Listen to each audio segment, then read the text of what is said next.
Hi there guys, what's going on? Welcome to Leighs World. Today we're doing Team Deathmatch on Nashor Canals in Battlefield 3. Battlefield 3 has just released a couple of days ago. I think the Americans got it just before us. Yeah, so far I have to say I am well and truly loving the change from Call of Duty. I must admit, apart from Modern Warfare 3, which I'm only going to play casually, that is, new games like Gears of War 3 and especially Battlefield 3, which require much more skill, are just fantastic. Some of the things I will say I'm noticing about newer sort of games, especially when you go online, Battlefield 3 is great for it, and so is Gears of War 3 as well, is that there doesn't seem to be much wait time anymore between games, like intermission and stuff. Like, yeah, even though you have like 10-20 second intermissions, the matches now are so seamless so that if you can actually get into like a decent party with like 10 people on each side, you can hammer out like 10 games remarkably in about an hour or so. Easily get your gaming fix, and then you don't have to worry about it anymore.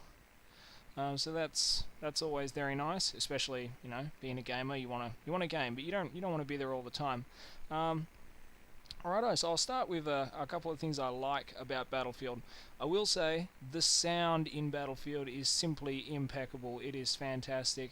Awesome to listen to on a really nice pair of headphones, even though I don't do it because it's just not how I play. I have given it a whirl, and I tell you what, the gun effects and everything else, they are pimped out to perfection. With the grenades, they're a little bit tricky. Like they fly really they fly really fast, but it's almost like they're being. I was talking to my friend and I was saying it's almost like they're being caught in the air, like being held up by like a wind or something. They're really hard to get used to. They're not like Call of Duty. They're not like the mega grenades. They do a decent amount of damage, but you really do have to hit someone right on the spot if you actually wanna kill them 9 times out of 10 with it. One thing I noticed the other day, which I think is really cool, what they do, they give you the ability, right, to unlock everything you need, like holographic sight, red dot sight, reflex sight, ACOG, like iron sights, improved iron sights, whatever. But unlike games like Black Ops, where you pick the red dot and you were with the red dot for the entire game, in Battlefield, you can change it while you're in game. So you can go, you know what, I want to deploy with the ACOG. A couple minutes later, I'm not really feeling it with the ACOG. Let's get on the red dot sight. Awesome, no worries. And also as well, they mentioned it in the magazines and in the reviews and stuff. They're like, if you got a red dot sight and you shine it on someone, your vision goes red. Fair enough. It's like having a massive red torch in your eyes, like really distracting. And the same with a flashlight being shone in your face. So basically, just a massive flare going off in your face.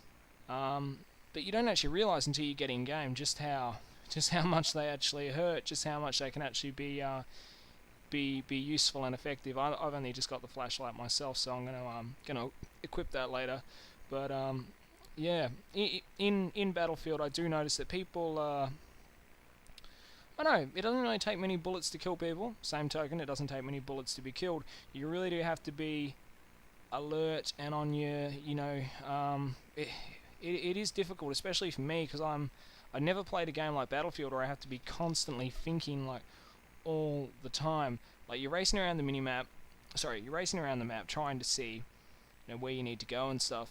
But I found that I'd locate people on my minimap, and then I'd be like, alright, well there they are on my minimap. Okay, and oh shit, now time to look at the game again and actually kill these guys.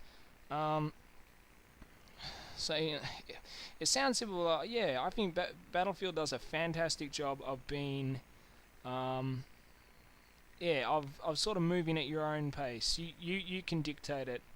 There are no kill streaks in Battlefield 3. Thank goodness. It really does feel like every time you're playing that it does take skill to kill people. I like that. Most of the kills that I've gotten in Battlefield, I can honestly say, I felt good after I've gotten them, because 9 times out of 10 they've been difficult to get. So it's very rewarding. I'm still finding my feet with it. I'm still contributing way too many deaths to my team. So if you've played with Recharge Oz before, which is my gamer tag on Xbox Live, just send me a comment and go, Recharge Oz, you're really cool. Cut out the deaths, man. It's ridiculous. And it is, like, I've noticed it in all my gaming.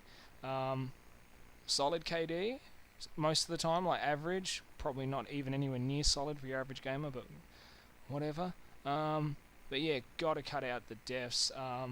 One thing that Hutch said about Cnanas once, ages and ages ago, he's like, your best quality is being able to survive. And I must admit, that is one attribute that I would love to learn how to do better, just constantly survive. And in Battlefield, you got the med kits that you can deploy and stuff, so that's awesome. Yeah, I will say just briefly, as this video wraps up, I believe, and this is a bit of a stretch, but I believe Battlefield will be the best game graphically to be on last generation consoles like the PS3 and the 360. The levels are just on such a massive scale as well. Truly is a beautiful looking game, and if you have a decent TV or an awesome gaming rig, I'm sure you're going to enjoy lots of fun times playing Battlefield.